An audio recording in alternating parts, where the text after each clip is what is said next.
Originali. Seconda parte di Soldiering On, questo monologo di Alan Bennett di cui Marco Piovaz ci ha letto la prima parte nella precedente puntata. La storia di una donna che ha sempre fatto beneficenza nella sua vita, questo ve l'ho già raccontato. Alla morte del marito affida l'eredità al figlio e da qui si apre uno scenario assolutamente imprevedibile. Linea e microfono a Marco Piovaz per la seconda parte di Soldiering On di Alan Bennett a Lingue Originali.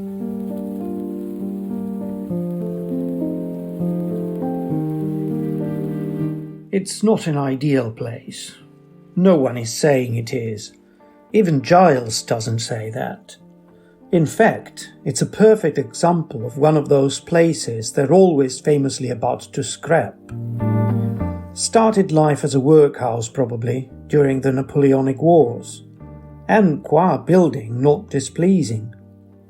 As someone weaned on Nicolaus Pevsner and practically a founder member of the National Trust, I wouldn't alter a single brick. And as an arts centre, first rate. As a museum of industrial archaeology, couldn't be bettered.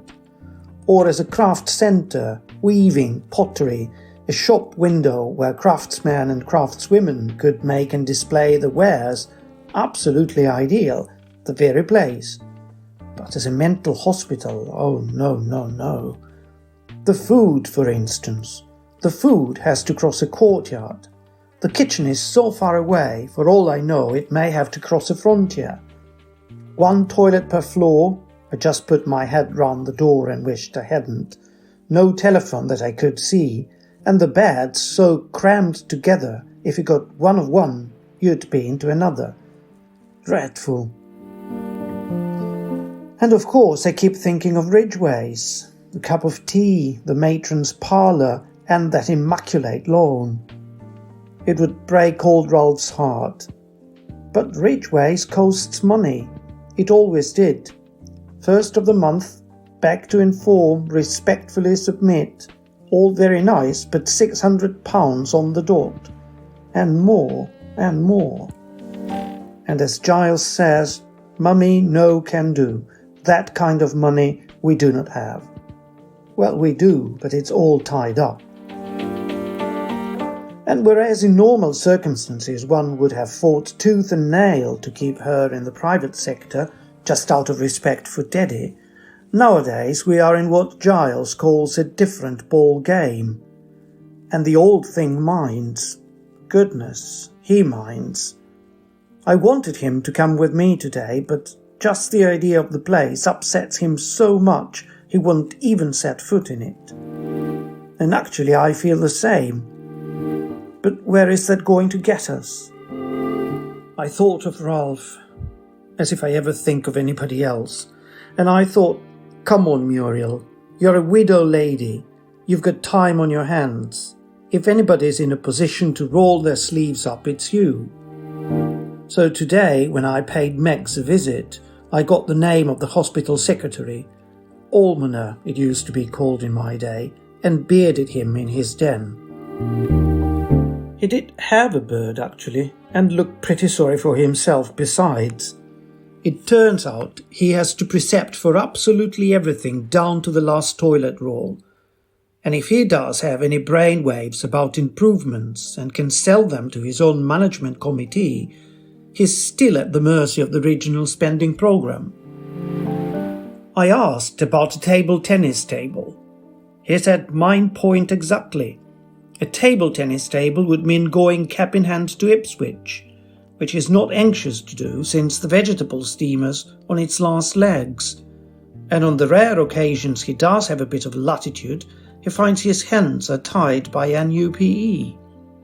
Well, the upshot is I'm writing sheaves of letters to everybody I've ever heard of in an effort to plug the hospital into the coffee morning circuit and get a support group started.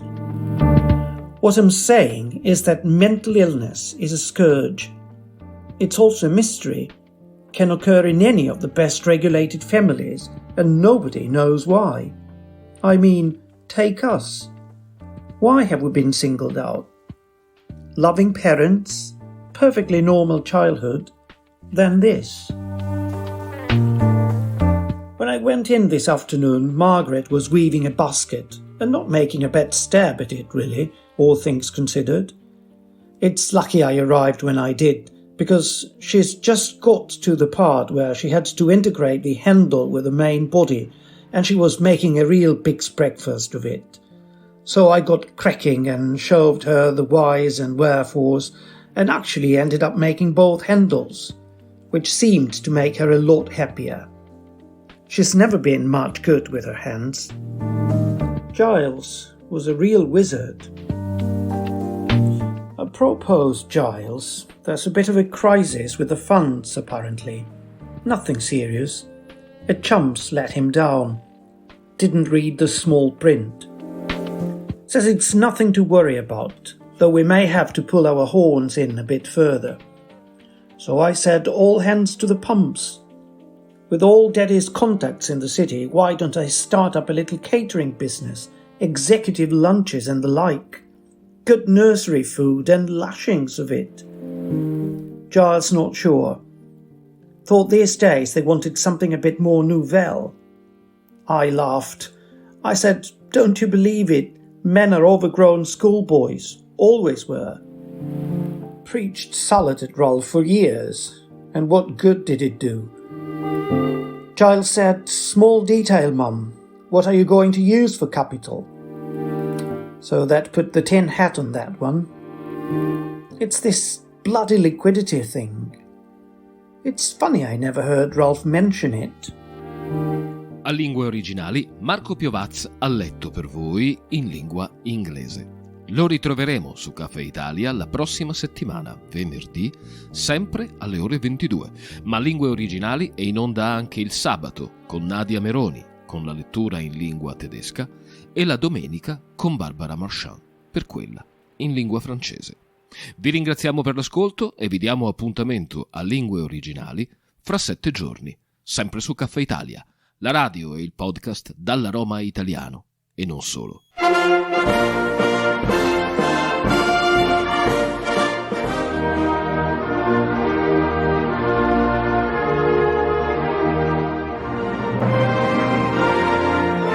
Lingue Originali.